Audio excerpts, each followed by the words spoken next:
আসসালামু আলাইকুম। Hello everyone, কেমন আছেন সবাই? আমি আলহামদুলিল্লাহ ভালোই আছি।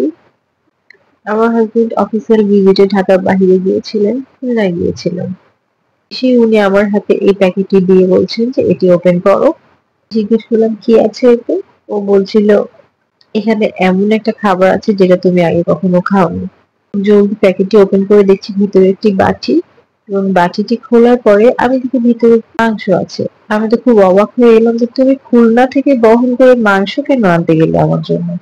তখন তিনি জানালেন এটি স্পেশাল এই কারণেই নিয়ে এসছেন। বলছিলেন অনেক ঘন্টার জার্নি করে এসেছি, এটিকে তাড়াতাড়ি গরম করো, গরম করে এটি খেয়ে বলো এটি কিসের মাংস। আমি আপনাদেরকে বলে বোঝাতে পারবো না। আমি যখন বাটিটির ঢাকনাটা খুলছি তখন এখান থেকে এত সুন্দর একটা স্মেল আসছিল, আমার ভাত খাওয়ার জন্য খুব মন আনচান শুরু করেছিল। আমি তো এমনিতেই ভাত প্রেমী মানুষ। পোলাও, খিচুড়ি, বিরিয়ানি এই সবকিছুর চেয়ে ভাতটাই আমাকে বেশি টানে, আর যেকোনো মাংস দিয়ে হলে তো কথাই নেই। আমার হাসবেন্ড যেহেতু আমাকে বলেছিল যে কিসের মাংস আমাকে বলতে হবে, আর এটাও বলেছিল যে আমার মনে হয় না তুমি এই মাংস আগে কখনো খেয়েছো। তো আমি ভাবলাম হয়তোবা মহিষের মাংস হবে অথবা ভেড়ার মাংস, দুটোর একটাও তো আমি খাইনি। জিজ্ঞেস করছিলাম কিন্তু তিনি বলছেন না।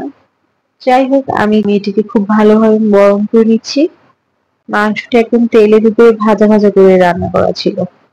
যেহেতু অনেক সময় বাহিরে ছিল, এটিকে গরম করা জরুরি, আর যেহেতু একটু ড্রাই টাইপের ছিল, তো এখানে যদি আমি আরো চুলায় দিই এটি আরো বেশি শুকিয়ে যাবে।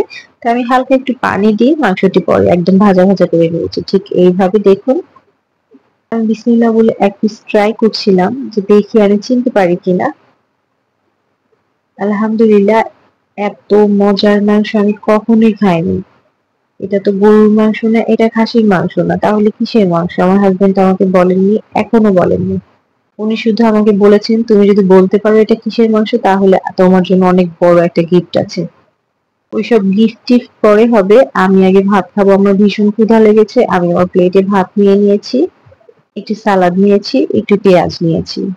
এবার আমি ভাত দিয়ে খেয়ে দেখবো কেমন লাগে। মাংস রান্নাটি এত মজা হয়েছে। হাজবেন্ড বলছিল ওর খুলনা ব্রাঞ্চের ম্যানেজার নিজের হাতে এই রান্নাটি করেছেন আর আমার জন্য দিয়ে দিয়েছেন। একদম পারফেক্টলি এত সুন্দরভাবে মাংস রান্না করার জন্য এবং আমার জন্য পাঠানোর জন্য ওই ভাইকে অনেক ধন্যবাদ। আমি বোঝাতে পারবো না আমি কতটা তৃপ্তি নিয়ে ভাত খেয়েছি। খুলনা গেলে এত মজার মজার রান্না খাই দেখি খুলনা থেকে আসার পরে আমার হাজবেন্ডের রুচি চেঞ্জ হয়ে যায়। আমাকে একটু আপনারা হেল্প করবেন কিসের মাংস এটি জানিয়ে। আপনারা কি চিনতে পারছেন এটি কিসের মাংস? আমি যদি বলতে পারি তাহলে আমার জন্য একটা ভালো গিফট আছে। আমার এই গিফটটা চাই। দোয়া করবেন সবাই, ভালো থাকবেন। আল্লাহ হাফেজ।